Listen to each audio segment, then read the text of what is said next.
सदृशी स्तुतिर्ब्रह्मादीनामपि तदवसन्नास्त्वयि गिरः अथावाच्य सर्वः स्वमतिपरिणामावधिगृह्णन् ममाप्येष स्तोत्रे हरनिरपवादः परिकरः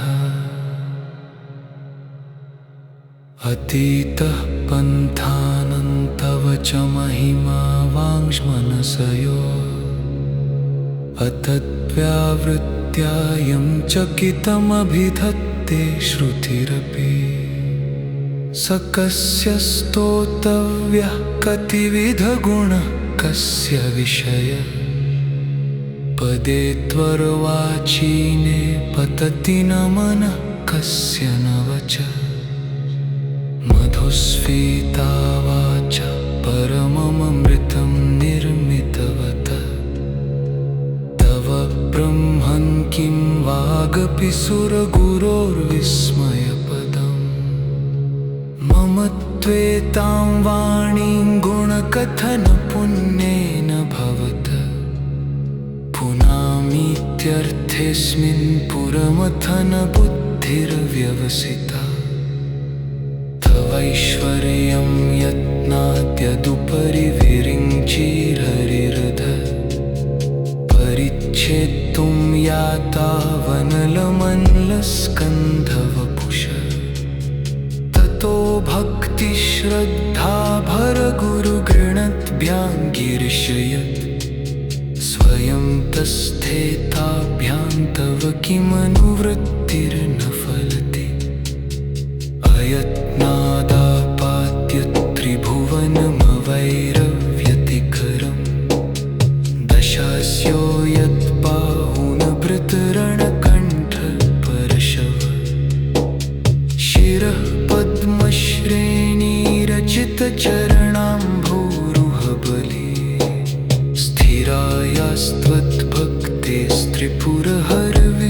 स्थिरायास्त्वद्भक्तेस्त्रिपुरहरविस्फूर्जितमिदम्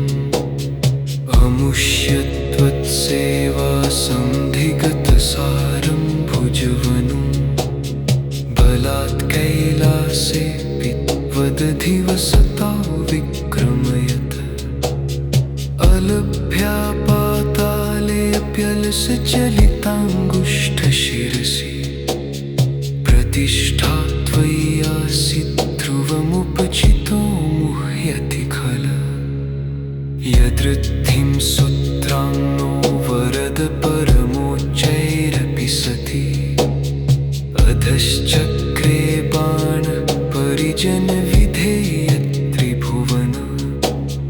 न तच्चित्रं तस्मिन् वरिवसितरित्वच्चरणयो न कस्याप्युन्नते भवति शिरसस्त्वयि यवनति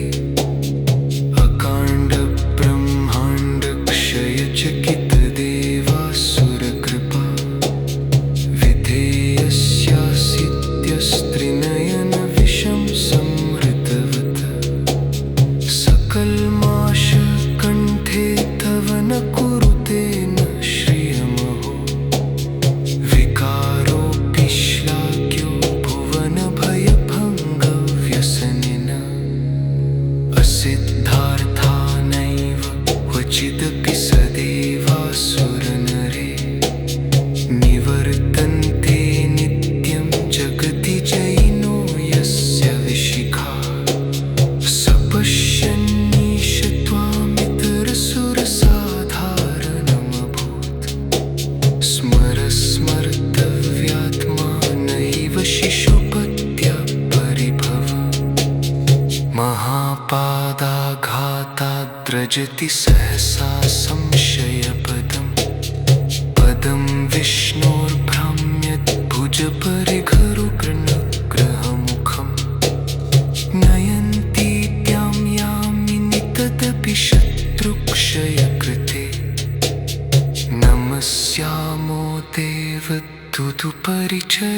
मूर्ध्नि पदवीम् महिम्नः पारं ते परं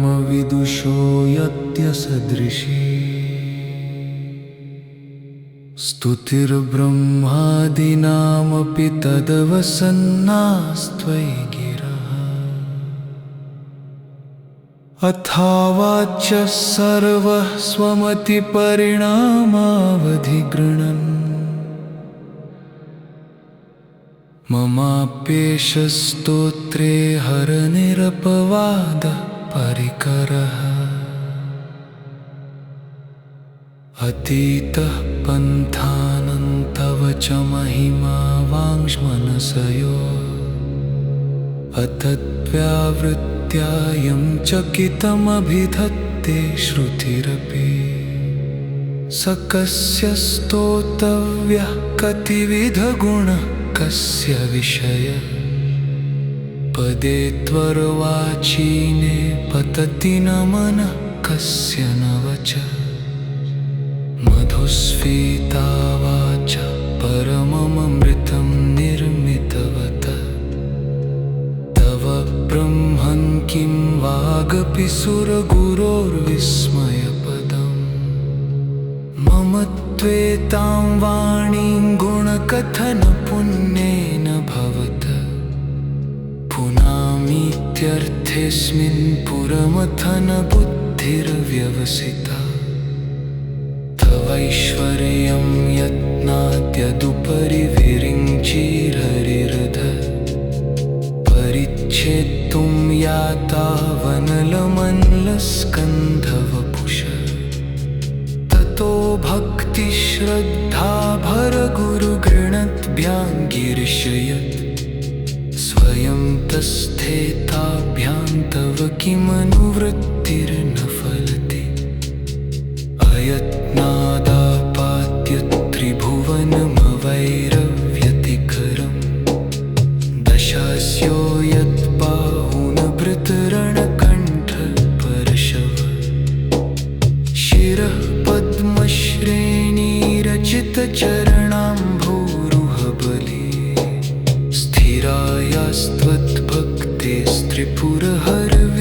स्थिरायास्त्वद्भक्तेस्त्रिपुरहरविस्फूर्जितमिदम् अमुष्यत्वत्सेवासन्धिगतसारं भुजवनं बलात् कैलासे पित्वदधिवसता विक्रमयत् अलभ्या पातालेऽप्यलसचलिताङ्गुष्ठशिरसि प्रतिष्ठा त्वय्यासि ध्रुवमुपचितो मुह्यति खलु यदृद्धिं सूत्राङ्नो वरद परमोच्चैरपि सति अधश्चक्रे बाण परिजन विधेयत्रिभुवन न तच्चित्रं तस्मिन् वरिवसितरित्वच्चरणयो न कस्याप्युन्नते भवति शिरसस्त्वय्यवनति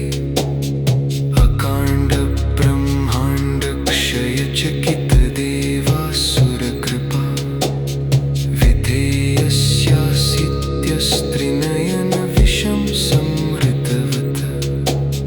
सकल्माशकण्ठे तव न कुरुते न श्रियमहो विकारोऽपि श्लाघ्यो भुवनभयभङ्गव्यसनिन असिद्धार्थानैव क्वचिदपि सदेवासुरनरे निवर्तन्ते नित्यं जगति जयिनो यस्य विशिखा स पश्यन्नीश त्वामितरसुरसाधारणमभूत् स्मर स्मर्तव्यात्मा नैव शिशुपत्या परिभव महापादाघाताद्रजति सहसा संशयपदम् पदं विष्णोर्भ्राम्यद्भुजपरिघरुग्रहमुखम् नयन्ती त्यां यामिनि तदपि शत्रुक्षयकृते नमस्यामो देवदूतपरिचरं मूर्ध्नि पदवीम् महिम्नः पारं ते परमविदुषो यत्यसदृशी स्तुतिर्ब्रह्मादीनामपि तदवसन्नास्त्वयि गिरः अथावाच्य सर्वः स्वमतिपरिणामावधिगृह्णन्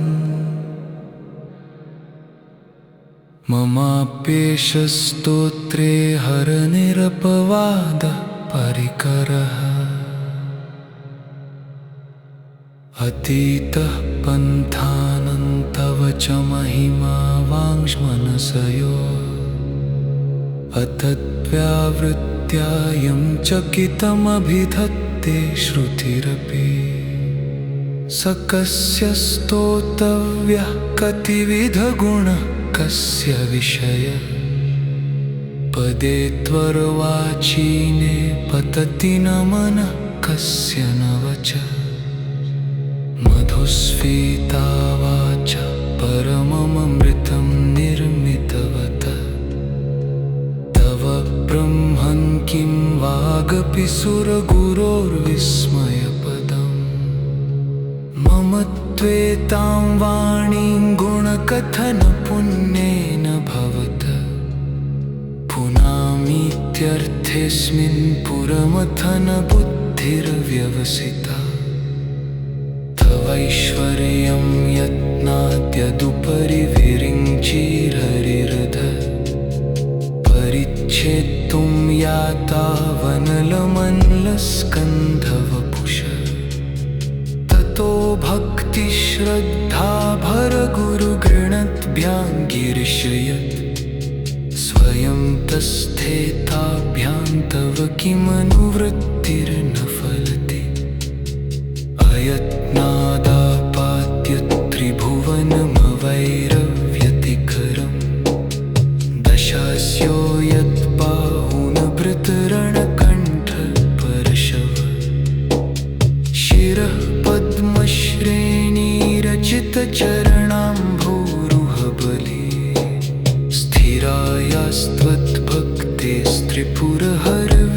स्थिरायास्त्वद्भक्तेस्त्रिपुरहरविस्फूर्जितमिदम् अमुष्यत्वत्सेवासन्धिगतसारं भुजवनं बलात् कैलासेऽपि त्वदधिवसता विक्रमयत अलभ्या पातालेऽप्यलसचलिताङ्गुष्ठशिरसि प्रतिष्ठा त्वय्यासि ध्रुवमुपचितो मुह्यति खलु यदृद्धिं सूत्राङ्नो वरद परमोच्चैरपि सति अधश्चक्रे बाणः परिजनविधेयत्रिभुवन न तच्चित्रं तस्मिन् वरिवसितरित्वच्चरणयो न कस्याप्युन्नते भवति शिरसस्त्वय्यवनति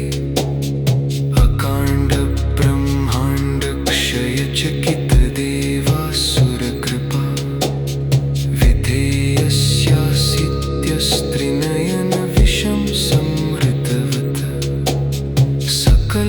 सकल्माशकण्ठे तव न कुरुते न श्रियमहो विकारोऽपि श्लाघ्यो भुवनभयभङ्गव्यसनिन असिद्धार्था नैव क्वचिदपि सदेवासुरनरे निवर्तन्ते नित्यं जगति जयिनो यस्य विशिखा स पश्यन्नीश त्वामितरसुरसाधारणमभूत् स्मर स्मर्तव्यात्मा नैव शिशुपत्या परिभव महापादाघाताद्रजति सहसा संशयपदम् पदं विष्णोर्भ्राम्यद्भुजपरिघरुग्रहमुखम् नयन्ती त्यां यामिनि तदपि शत्रुक्षयकृते नमस्यामो देवदूतपरिचरं मूर्ध्नि पदवीम् महिम्नः पारं ते परमविदुषो यत्यसदृशी स्तुतिर्ब्रह्मादीनामपि तदवसन्नास्त्वयि गिरः अथावाच्य सर्वः स्वमतिपरिणामावधिगृह्णन् ममाप्येष स्तोत्रे हरनिरपवादः परिकरः अतीतः पन्थानन्तव च महिमा वाङ्मनसयो अतद्व्यावृत्यायं चकितमभिधत्ते श्रुतिरपि स कस्य स्तोतव्यः कतिविधगुणः कस्य विषय पदे त्वर्वाचीने पतति न मनः कस्य न वचः मधुस्फीता वाचा परममृतं निर्मितवतः तव ब्रह्मन् किं वागपि सुरगुरोर्विस्मयपदम् मम त्वेतां वाणीं गुणकथनपुण्येन भवतः पुनामीत्यर्थेऽस्मिन् पुरमथन बुद्धिर्व्यवसिता तवैश्वर्यं यत्नाद्यदुपरि विरिञ्चिररिरध परिच्छेत्तुं यातावनलमल्लस्कन्धवपुष ततो भक्तिश्रद्धा भरगुरुगृणद्भ्यां गिरिशयत् स्वयं तस्थेताभ्यां तव किमनुवृत्तिर्न फलति अयत्नादापात्य त्रिभुवनमवैरव्यतिकरम् दशास्यो यद्बाहुनभृतरणकण्ठ परशव शिरः पद्मश्रेणीरचितचरणाम्भोरुहबली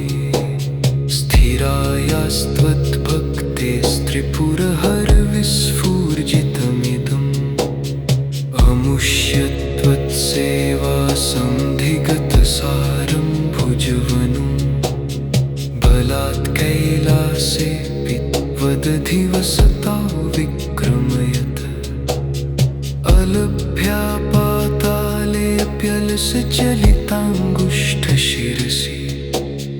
प्रतिष्ठा त्वयि आसीत् ध्रुवमुपचितो मुह्यति खल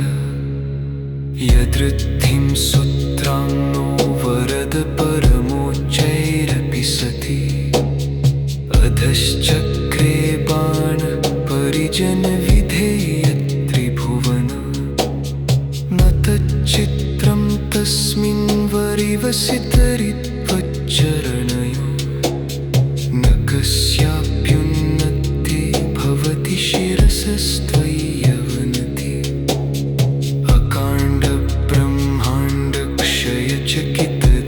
अकाण्डब्रह्माण्डक्षयचकितदेवासुरकृपा विधेयस्यासीत्यस्त्रिनयनविषं संहृतवत सकल्माशकण्ठे तव न कुरुते न श्रियमहो विकारोऽपि श्लाघ्यो भुवनभयभङ्गव्यसनिन असिद्धार्थानैव क्वचिदपि सदेवासुरनरे निवर्तन्ते नित्यं जगति जयिनो यस्य विशिखा स पश्यन्नीश त्वामितरसुरसाधारणमभूत् स्मर स्मर्तव्यात्मा नैव शिशुपत्या परिभव महापादाघाताद्रजति सहसा संशयपदम् पदं विष्णोर्भ्राम्यद्भुजपरिघरुग्रहमुखम् नयन्तीत्यां यामिनि तदपि शत्रुक्षयकृते नमस्यामो देवदुदुपरिचरं मूर्ध्नि पदवीम् महिम्नः पारं ते परमविदुषो यत्यसदृशी स्तुतिर्ब्रह्मादीनामपि तदवसन्नास्त्वयि गिरः अथावाच्य सर्वः स्वमतिपरिणामावधिगृह्णन् ममाप्येष स्तोत्रे हरनिरपवादः परिकरः अतीतः पन्थानन्तव च महिमा वाङ्मनसयो अतद्व्यावृत्यायं चकितमभिधत्ते श्रुतिरपि स कस्य स्तोतव्यः कतिविधगुणः कस्य विषय पदे त्वर्वाचीने पतति न मनः कस्य न वचः मधुस्फीता वाचा परममृतं निर्मितवतः तव ब्रह्मन् किं वागपि सुरगुरोर्विस्मयपदम् मम त्वेतां वाणीं गुणकथनपुण्येन भवतः पुनामीत्यर्थेऽस्मिन् पुरमथनबुद्धिर्व्यवसिता तवैश्वर्यं यत्नाद्यदुपरि विरिञ्चिररिरधः परिच्छेत्तुं यातावनलमल्लस्कन्धवपुषः ततो भक्तिश्रद्धा भरगुरुगृणद्भ्यां गिरिशयत् स्वयं तस्थेताभ्यां तव किमनुवृत्तिर्न फलति अयत्नादापाद्य त्रिभुवनमवैरव्यतिकरम् दशास्यो यत्बाहुनभृतरणकण्ठ परशव शिरः पद्मश्रेणीरचितचरणाम्भोरुहबले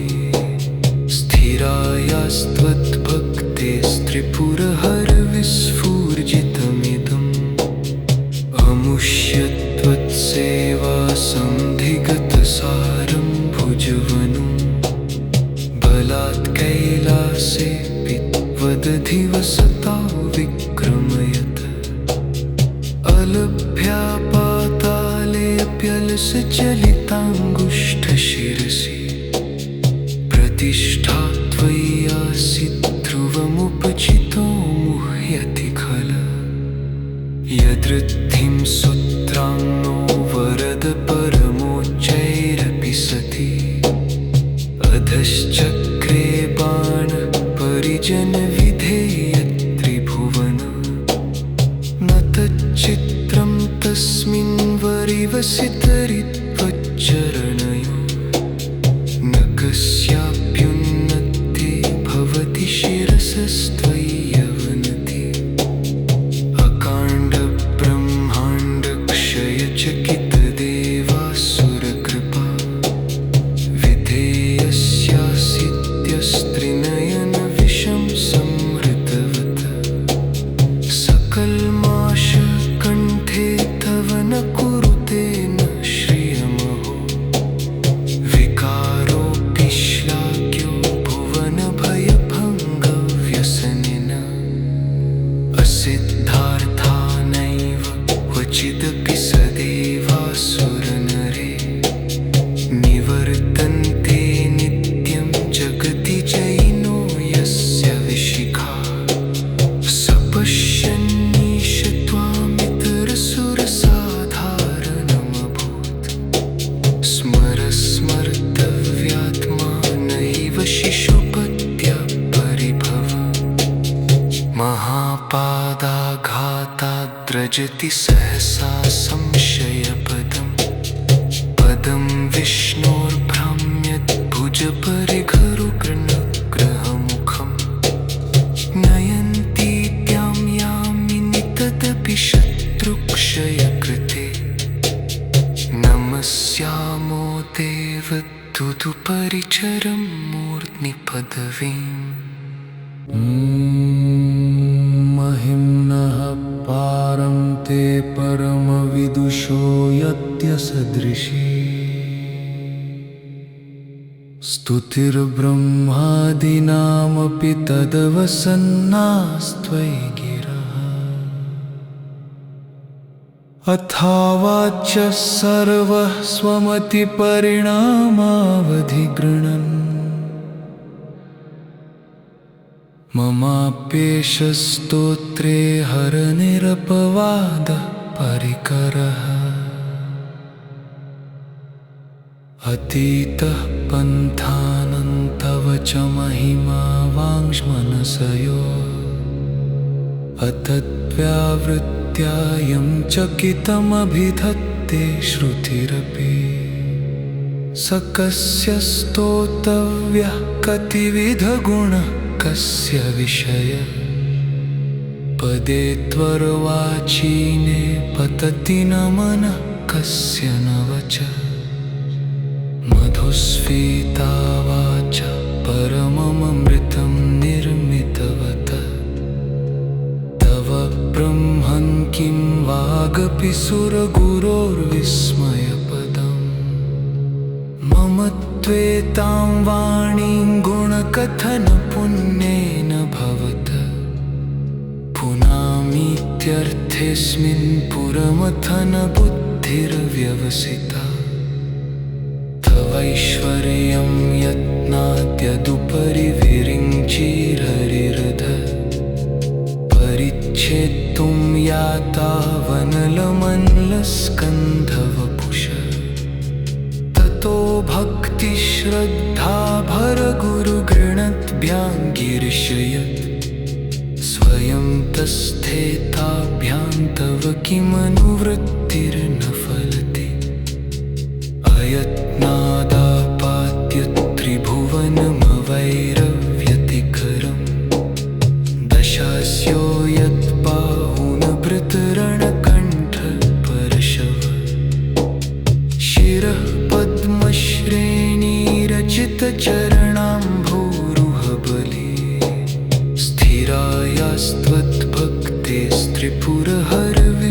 स्थिरायास्त्वद्भक्तेस्त्रिपुरहरविस्फूर्जितमिदम् अमुष्यत्वत्सेवासन्धिगतसारं भुजवनं बलात् कैलासे पित्वदधिवसता विक्रमयत अलभ्या पातालेऽप्यलसचलिताङ्गुष्ठशिरसि प्रतिष्ठा त्वयि आसीत् ध्रुवमुपचितो मुह्यति खल यदृद्धिं सूत्राङ्नो वरद परमोच्चैरपि सति अधश्चक्रे बाण परिजनविधेयत्रिभुवन न तच्चित्रं तस्मिन् वरिवसितरित्वच्चरणयो न कस्याप्युन्नते भवति शिरसस्त्वयि यवनति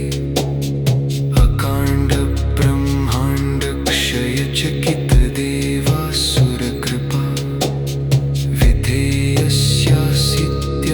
विधेयस्यासित्यस्त्रिनयनविषं संहृतवत सकल्माशकण्ठे तव न कुरुते न श्रियमहो विकारोऽपि श्लाघ्यो भुवनभयभङ्गव्यसनिन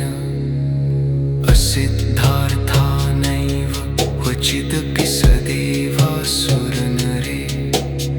निवर्तन्ते नित्यं जगति जयिनो यस्य विशिखा स पश्यन्नीश त्वामितरसुरसाधारणमभूत् स्मर स्मर्तव्यात्मा नैव शिशुपत्या परिभव महापादाघाताद्रजति सहसा संशयपदम् पदं विष्णोर्भ्राम्यद्भुजपरिघरुग्रहमुखम् नयन्तीत्यां यामिनि तदपि शत्रुक्षयकृते नमस्यामो देवदूतपरिचरं मूर्ध्नि पदवीम् महिम्नः पारं ते परमविदुषो यत्यसदृशी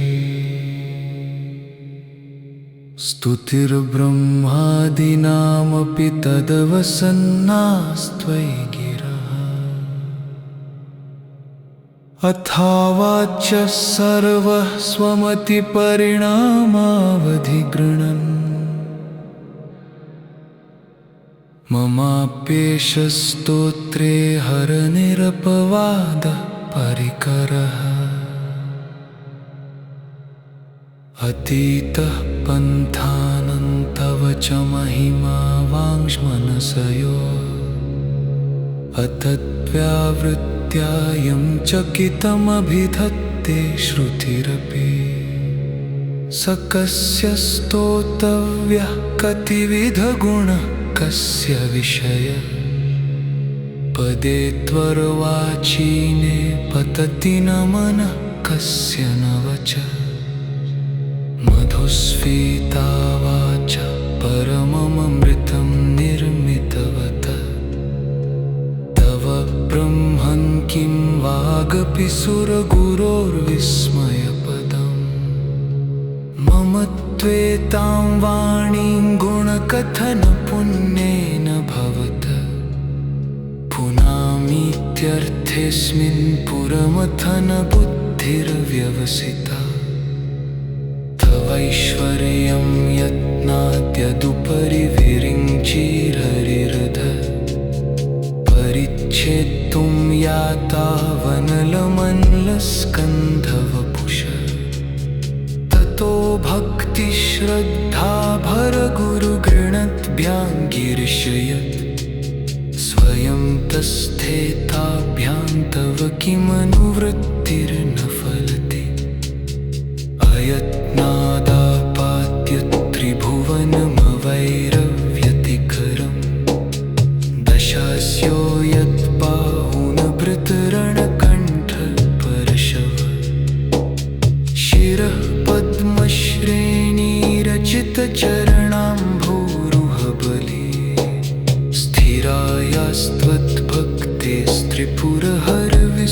स्थिरायास्त्वद्भक्तेस्त्रिपुरहरविस्फूर्जितमिदम् अमुष्यत्वत्सेवासन्धिगतसारं भुजवनं बलात् कैलासे पित्वदधिवसता विक्रमयत्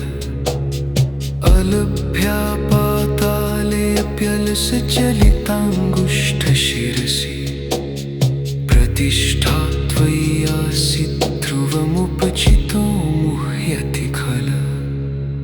यदृद्धिं सूत्राङ्नो वरद परमोच्चैरपि सति अधश्चक्रे बाणपरिजनविधेयत्रिभुवन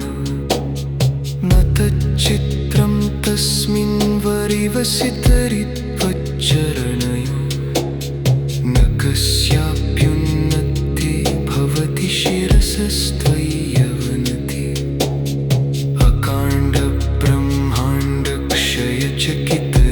अकाण्डब्रह्माण्डक्षयचकितदेवासुरकृपा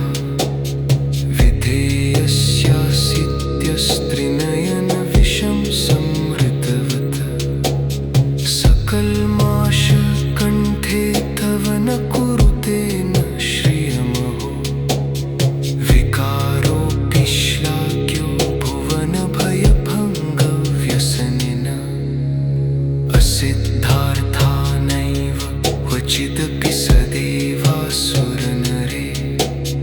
निवर्तन्ते नित्यं जगति जयिनो यस्य विशिखा स पश्यन्नीश त्वामितरसुरसाधारणमभूत् स्मर्तव्यात्मा नैव शिशुपत्या परिभव महापादाघाताद्रजति सहसा संशयपदम् पदं विष्णोर्भ्राम्यद्भुजपरिघरुग्रहमुखम् नयन्ती त्यां यामिनि तदपि शत्रुक्षयकृते नमस्यामो देवदुदुपरिचरं मूर्ध्नि पदवीम् महिम्नः पारं ते परमविदुषो यत्यसदृशी स्तुतिर्ब्रह्मादीनामपि तदवसन्नास्त्वयि गिरः अथावाच्य सर्वः स्वमतिपरिणामावधिगृह्णन् ममाप्येष स्तोत्रे हरनिरपवादः परिकरः अतीतः पन्थानन्तव च महिमा वाङ्मनसयो अतद्व्यावृत्यायं चकितमभिधत्ते श्रुतिरपि स कस्य स्तोतव्यः कतिविधगुणः कस्य विषय पदे त्वर्वाचीने पतति न मनः कस्य न वच मधुस्फीता वाचा परममृतं निर्मितवत तव ब्रह्मन् किं वागपि सुरगुरोर्विस्मयपदम् मम त्वेतां वाणीं गुणकथनपुण्येन भवत पुनामीत्यर्थेऽस्मिन् पुरमथन बुद्धिर्व्यवसिता तवैश्वर्यं यत्नाद्यदुपरि विरिञ्चिर्हरिरध परिच्छेत्तुं याता वनलमल्लस्कन्धवपुष ततो भक्तिश्रद्धा भरगुरुगृणद्भ्यां गिरिशयत् स्वयं तस्थेताभ्यां तव किमनुवृत्तिर्न फलति अयत्नादापात्य त्रिभुवनमवैरव्यतिकरम् दशास्यो यद्बाहुनभृतरणकण्ठ परशव शिरः पद्मश्रेणीरचितचरणाम्भोरुहबली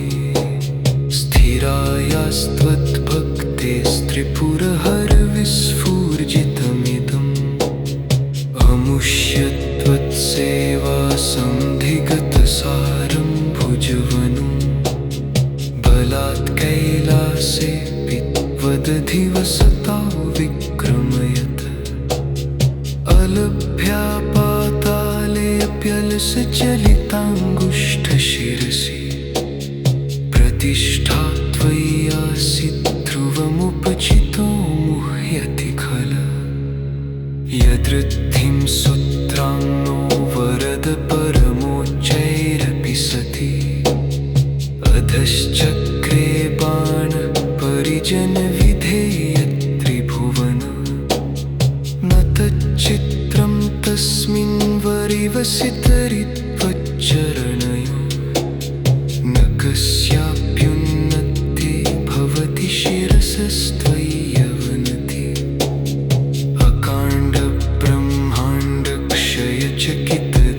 अकाण्डब्रह्माण्डक्षयचकितदेवासुरकृपा विधेयस्यासित्यस्त्रिनयनविषं संहृतवत सकल्माशकण्ठे तव न कुरुते न श्रियमहो विकारोऽपि श्लाघ्यो भुवनभयभङ्गव्यसनिन असिद्धार्थानैव क्वचिदपि सदेवासुरनरे निवर्तन्ते नित्यं जगति जयिनो यस्य विशिखा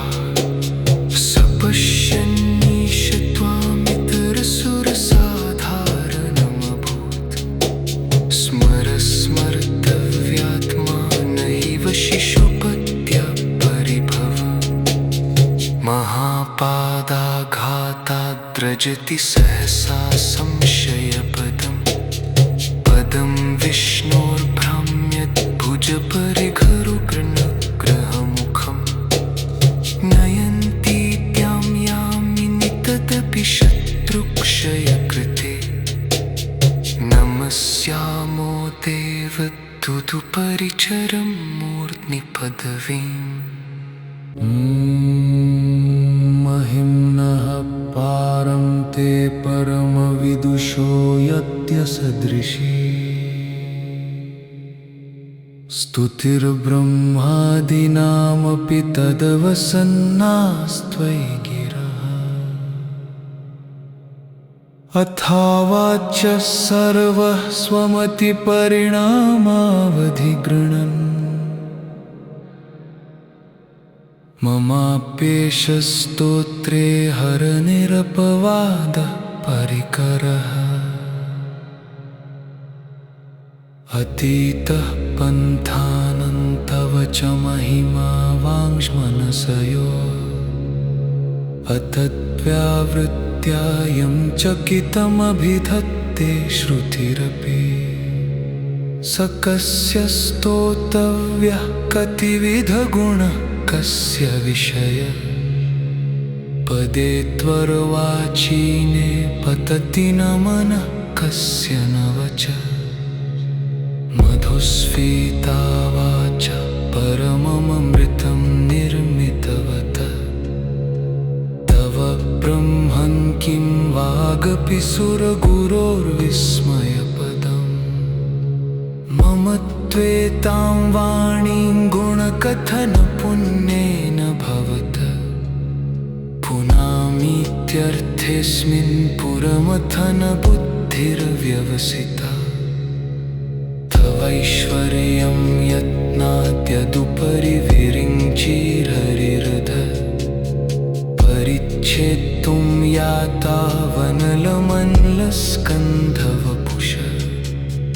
ततो भक्तिश्रद्धा भरगुरुगृणद्भ्यां गिरिशयत् स्वयं तस्थेताभ्यां तव किमनुवृत्तिर्न फलति अयत्नादापाद्य त्रिभुवनमवैरव्यतिकरम् दशास्यो यत्बाहुनभृतरणकण्ठ परशव शिरः पद्मश्रेणीरचितचरणाम्भोरुहबली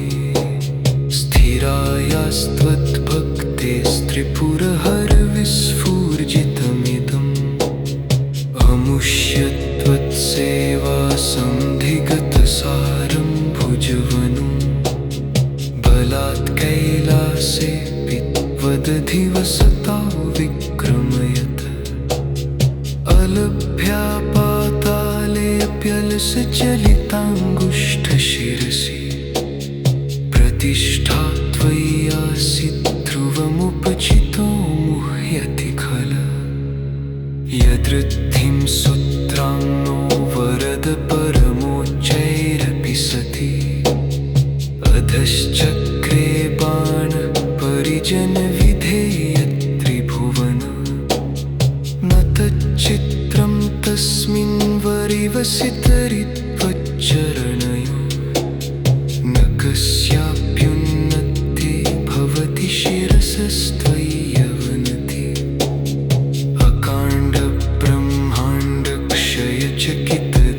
अकाण्डब्रह्माण्डक्षयचकितदेवासुरकृपा विधेयस्यासीत्यस्त्रिनयनविषं संहृतवत् सकल्माशकण्ठे तव न कुरुते न श्रियमहो विकारोऽपि श्लाघ्यो भुवनभयभङ्गव्यसनिन असिद्धार्थानैव क्वचिदपि सदेवासुरनरे निवर्तन्ते नित्यं जगति जयिनो यस्य विशिखा स पश्यन्नीश त्वामितरसुरसाधारणमभूत् स्मरस्मर्तव्यात्मा नैव शिशुपत्या परिभव महापादाघाताद्रजति सहसा संशयपदम् पदं विष्णोर्भ्राम्यद्भुजपरिघरुग्रहमुखम् नयन्तीत्यां यामिनि तदपि शत्रुक्षयकृते नमस्यामो देवदुदुपरिचरं मूर्ध्नि पदवीम् महिम्नः पारं ते परमविदुषो यत्यसदृशी स्तुतिर्ब्रह्मादीनामपि तदवसन्नास्त्वयि गिरः अथावाच्य सर्वः स्वमतिपरिणामावधिगृह्णन् ममाप्येष स्तोत्रे हरनिरपवादः परिकरः अतीतः पन्थानन्तव च महिमा वाङ्मनसयो अतद्व्यावृत्यायं चकितमभिधत्ते श्रुतिरपि स कस्य स्तोतव्यः कतिविधगुणः कस्य विषय पदे त्वर्वाचीने पतति न मनः कस्य न वचः मधुस्फीता वाचा परममृतं निर्मितवतः तव ब्रह्मन् किं वागपि सुरगुरोर्विस्मयपदम् मम त्वेतां वाणीं गुणकथनपुण्येन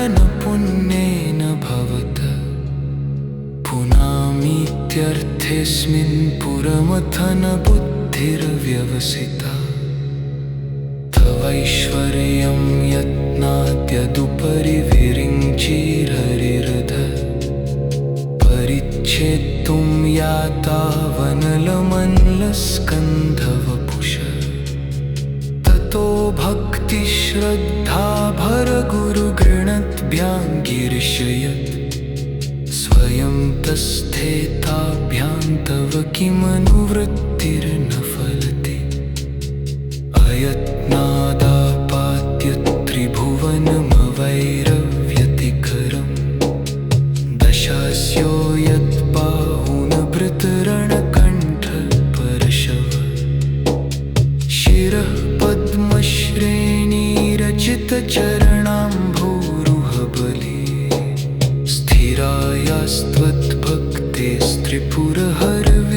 स्थिरायास्त्वद्भक्तेस्त्रिपुरहरविस्फूर्जितमिदम् अमुष्यत्वत्सेवासन्धिगतसारं भुजवनं बलात् कैलासेऽपि त्वदधिवसता विक्रमयत् अलभ्या पातालेऽप्यलसचलिताङ्गुष्ठशिरसि प्रतिष्ठा त्वय्यासि ध्रुवमुपचितो मुह्यति खलु यदृद्धिं सूत्राङ्नो वरद परमोच्चैरपि सति अधश्चक्रे बाणपरिजनविधेयत्रिभुवन न तच्चित्रं तस्मिन् वरिवसितरित्वच्चरणयो न कस्याप्युन्नते भवति शिरसस्त्वय्यवनति अकाण्डब्रह्माण्डक्षयचकितदेवासुरकृपा विधेयस्यासित्यस्त्रिनयनविषं संहृतवत् सकल्माशकण्ठे तव न कुरुते न श्रियमहो विकारोऽपि श्लाघ्यो भुवनभयभङ्गव्यसनिन असिद्धार्थानैव क्वचिदपि सदेवासुरनरे निवर्तन्ते नित्यं जगति जयिनो यस्य विशिखा स पश्यन्नीश त्वामितरसुरसाधारणमभूत् स्मर स्मर्तव्यात्मा नैव शिशुपत्या परिभव महापादाघाताद्रजति सहसा संशयपदम् पदं विष्णोर्भ्राम्यद्भुजपरिघरुग्रहमुखम् नयन्तीत्यां यामिनि तदपि शत्रुक्षयकृते नमस्यामो देवदूतपरिचरं मूर्ध्नि पदवीम् महिम्नः पारं ते परमविदुषो यत्यसदृशी स्तुतिर्ब्रह्मादीनामपि तदवसन्नास्त्वयि गिरः अथावाच्य सर्वः स्वमतिपरिणामावधिगृह्णन् ममाप्येष स्तोत्रे हरनिरपवादः परिकरः अतीतः पन्थानन्तव च महिमा वाङ्मनसयो अतद्व्यावृत्यायं चकितमभिधत्ते श्रुतिरपि स कस्य स्तोतव्यः कतिविधगुणः कस्य विषय पदे त्वर्वाचीने पतति न मनः कस्य न वचः मधुस्फीता वाचा परममृतं निर्मितवतः तव ब्रह्मन् किं वागपि सुरगुरोर्विस्मयपदम् मम त्वेतां वाणीं गुणकथनपुण्येन भवतः पुनामीत्यर्थेऽस्मिन् पुरमथनबुद्धिर्व्यवसिता तवैश्वर्यं यत्नाद्यदुपरि विरिञ्चिर्हरिहृदः परिच्छेत्तुं याता वनलमल्लस्कन्धवपुषः ततो भक्तिश्रद्धा भरगुरुगृणद्भ्यां गिरिशयत् स्वयं तस्थेताभ्यां तव किमनुवृत्तिर्न फलति अयत्नादापाद्य त्रिभुवनमवैरव्यतिकरम् दशास्यो यत्बाहुनभृतरणकण्ठपरशव शिरः पद्मश्रेणीरचितचरणाम्भोरुहबले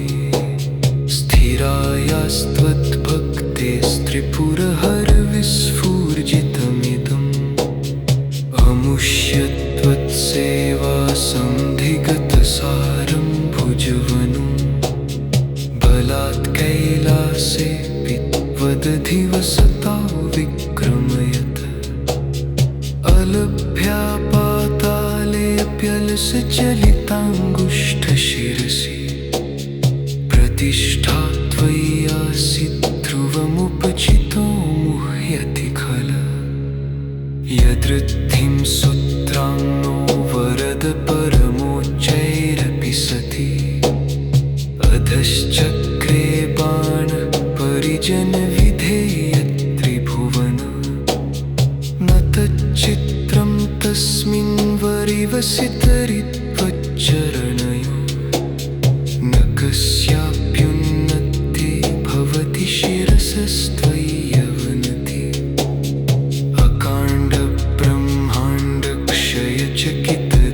अकाण्डब्रह्माण्डक्षयचकितदेवासुरकृपा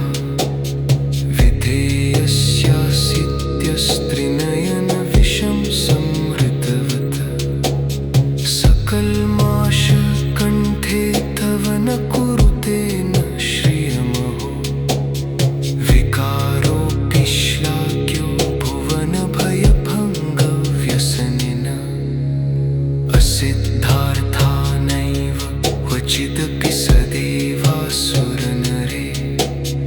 निवर्तन्ते नित्यं जगति जयिनो यस्य विशिखा स पश्यन्नीश त्वामितरसुरसाधारणमभूत्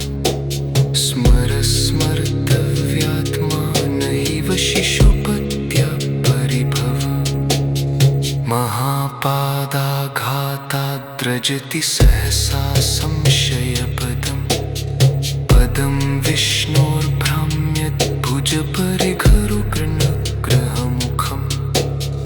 नयन्तीत्यां यामिनि तदपि शत्रुक्षयकृते नमस्यामो देवदूतपरिचरं मूर्ध्नि पदवीम्